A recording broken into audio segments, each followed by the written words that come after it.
My robot sculpture started here, and at the end of this video, we are ending here. Come with me on this journey as I attempt to finish the build of this little robot figure.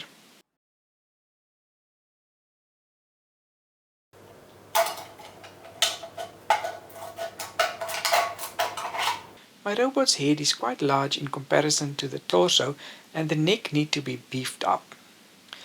Strips cut from a tin can gets folded double and bent into shape and then glued to the sides of the green pipe that contains the power cable. Once the glue is set, I can add details in air-dry clay. The clay takes some time to harden, and afterward I can do another layer to add the final details.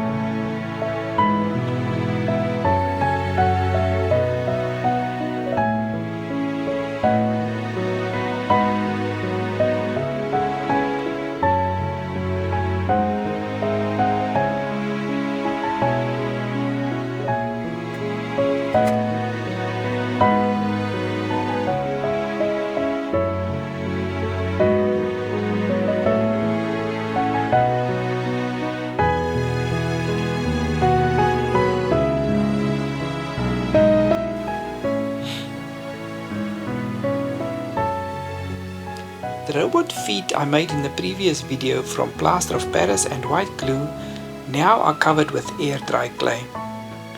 This eventually gets shaped to look like shoes. The knees are made from styrofoam spheres. These are cut and fashioned around the plastic pipes. The glue I normally use contains a chemical that eats away on the styrofoam, so I need to use white glue again. The knees are covered with air-dry clay before the robot gets painted.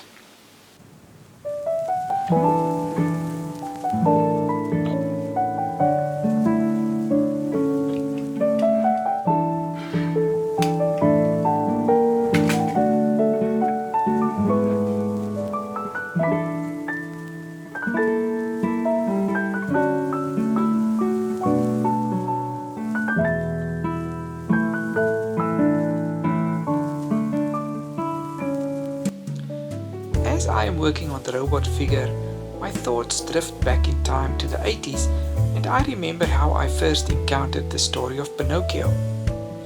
I was about 10 or 12. There was an animated TV series, and every week we watched a new episode of Pinocchio. He was such an endearing character, strong-willed and full of cunning plans, but also very innocent and gets taken advantage of by some bad characters. Pinocchio spent his days around his creator, the carpenter named Geppetto. Geppetto loved Pinocchio unconditionally and treated Pinocchio like a son.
To make the arms, I'm using some scrap plastic pipes I found and heated them up to be able to fashion them into shape.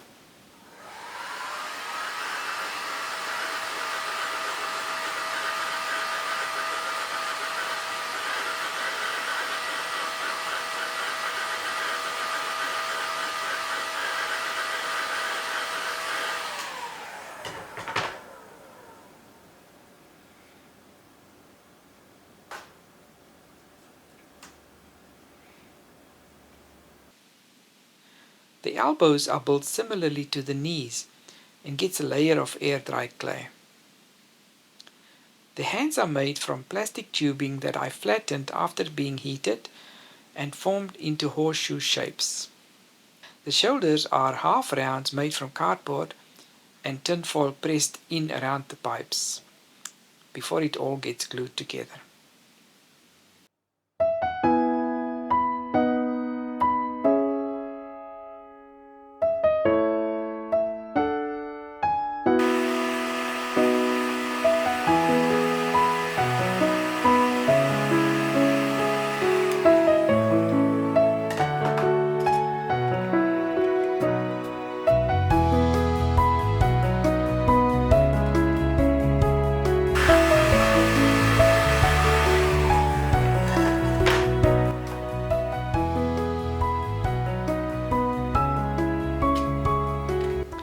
Getting back to the Pinocchio story, it was a shock to find the wooden puppet running away from home to avoid the responsibility of learning and instead pursue fun, adventure and mischief.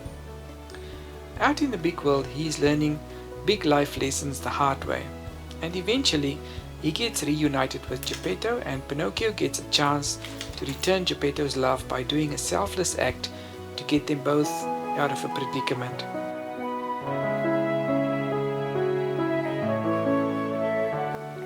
Years later, after growing up myself, I realized that Pinocchio's story was a shadow or a metaphor for many of us who started off walking with our Creator and then turning away to the world and eventually coming back like a prodigal son to find the love of the Father waiting for us with open arms. It is a privilege to make right with God and walk daily in a relationship with Him.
The front covers of the head and torso are to be held in place with magnets.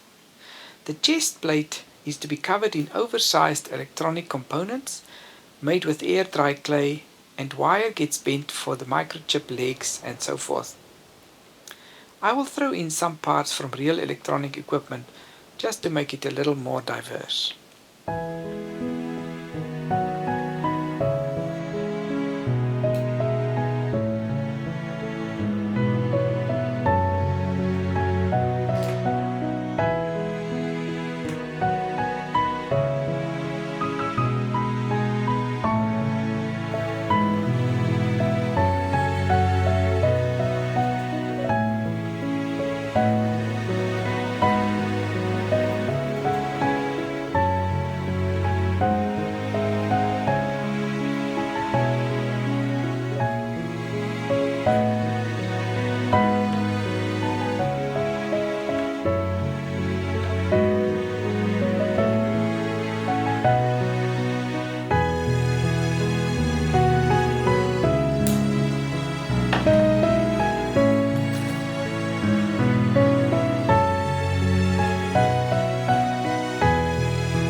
My wife Esty is helping again with the painting of the robot. Please have a look at her YouTube site for that video. It is quite interesting to see how the robot gets character during the painting process.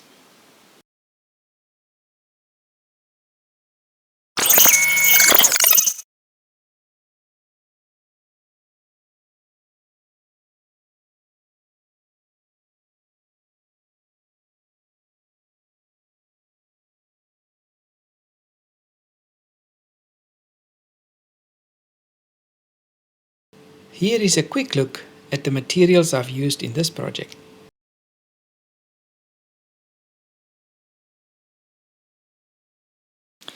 I have always wanted to build an Easter egg into a sculpture. Something unexpected, a surprise. So in the next video I will be outfitting the inside of the robot's head and chest with some gears and electronic parts to simulate the inner workings. Please subscribe to make sure you don't miss the next video. Thank you for watching.